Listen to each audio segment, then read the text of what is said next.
So who out there loves vanilla in fragrances? I know I love vanilla, but do you guys love vanilla? I'm sure some of you do.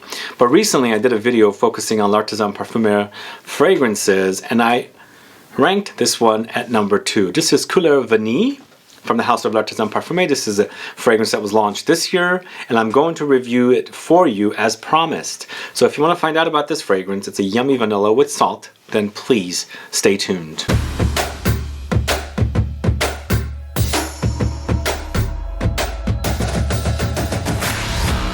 Thanks so much for tuning in. This is Sebastian with Smelling Great Fragrance Reviews. That's right.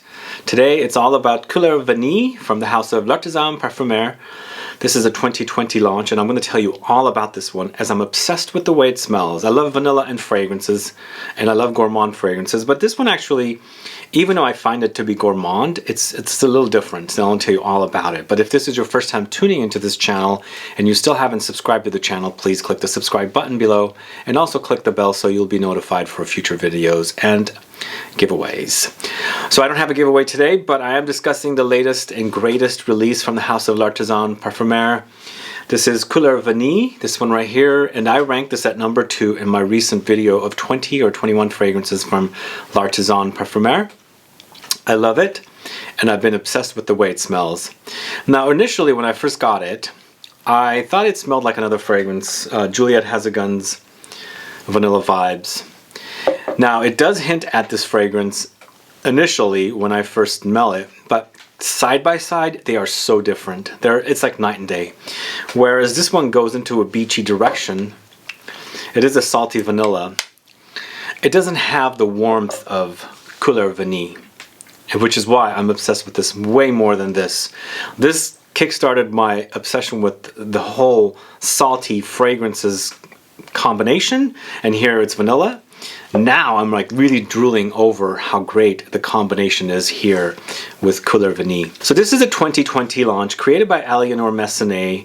100 ml bottle retails for $165. It is EDP Eau De Parfum concentration, and this is considered an Oriental floral fragrance, which is exactly what it is. It is definitely Oriental, and it's definitely floral, and the combination is pretty intoxicating. Now, if you don't know Alienor Massenet, I've spoken a lot about her because I've reviewed a lot of fragrances from the house of Memo Paris, and she was like the main perfumer for Memo Paris for quite some time.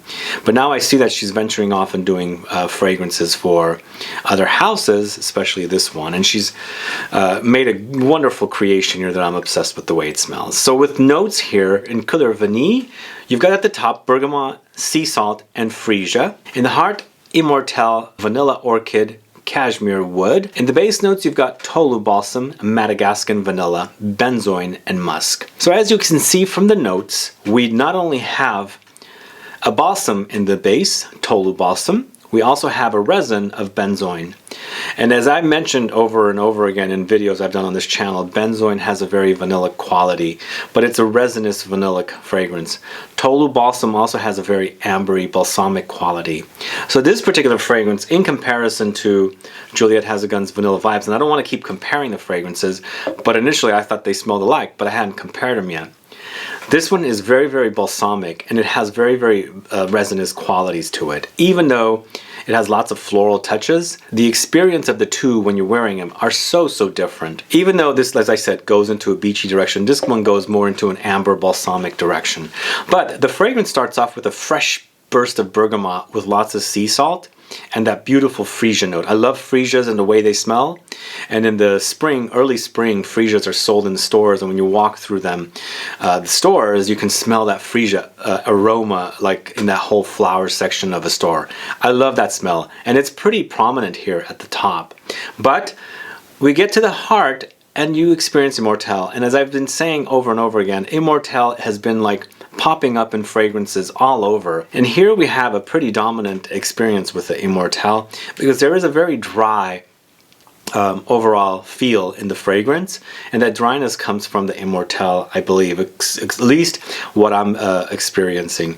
And Immortelle has a smell of burnt sugar, hay, caramelized types of notes, and I feel like that particular note, along with all the notes in the base of the vanilla, the benzoin, and the Tolu balsam, are complementing one another beautifully, because you're slowly transitioning into a warmer kind of a experience, and the fragrance obviously dries down to that beautiful vanilla, the Madagascan vanilla, and it's absolutely delicious. But you're still experiencing salt. The whole fragrance experience is about salt and vanilla.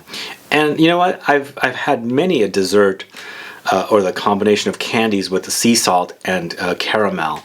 And this is kind of like that experience, only in perfume form. What a wonderful fragrance this is. I'm obsessed with the way it smells. And not only does it smell wonderful and it's beautiful, but there's something about this fragrance that's unlike other fragrances. In fact, I'm going to bring up Vanilla Vibes again. And Vanilla Vibes was always a not very dense and heavy fragrance. And I always thought, you know, it's a beachy fragrance. You can wear it in the summertime and you still have that, you know, vanilla quality because it's called Vanilla Vibes.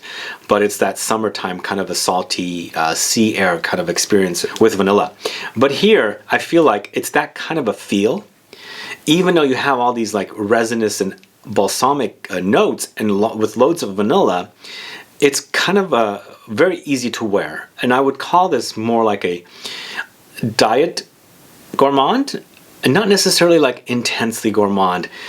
Again, the base notes are full of those resinous, balsamic, and vanillic notes, so it feels like it's going to be, I mean, when you look at the notes, it looks like it could be very, very heavy, and that's exactly not what you get here.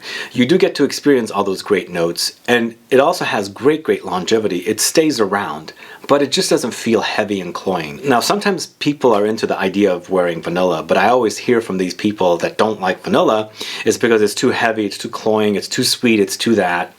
This fragrance is not that. It's just a nice balance of saltiness with sweetness, and along the way you experience the floral touches, as I said, of Freesia and Immortelle, and then, you know, it dries to this beautiful ambery, vanillic, resinous, balsamic experience. It is so delicious, guys. It's a great combination. Whoever came up with the idea of combining vanilla and salt in fragrances, I should give them a pat in the back, because I love that combo. You know, don't get me wrong though, I do love my sweet, very tooth-rottingly sweet and sugary kind of gourmand fragrance, but sometimes I like it salty as well. And salty fragrances also are becoming some of my favorite styles of fragrances, and I feel like when you add salt to a fragrance, if it's contrasting with the other notes, it tones it down and makes it very, very balanced for you. So you not only do you have like salty on one side and sweet on the other, but the two together come to make a nice balanced wearing experience where you have sweet,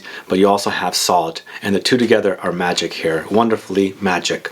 The other thing I want to say is the fragrance was inspired by travels around Madagascar. That's why they're using Madagascan vanilla here and the trade winds and things like that. This is a little I read on the Artisan Parfumeur website, and it makes sense. There's a very kind of like breezy experience or windy.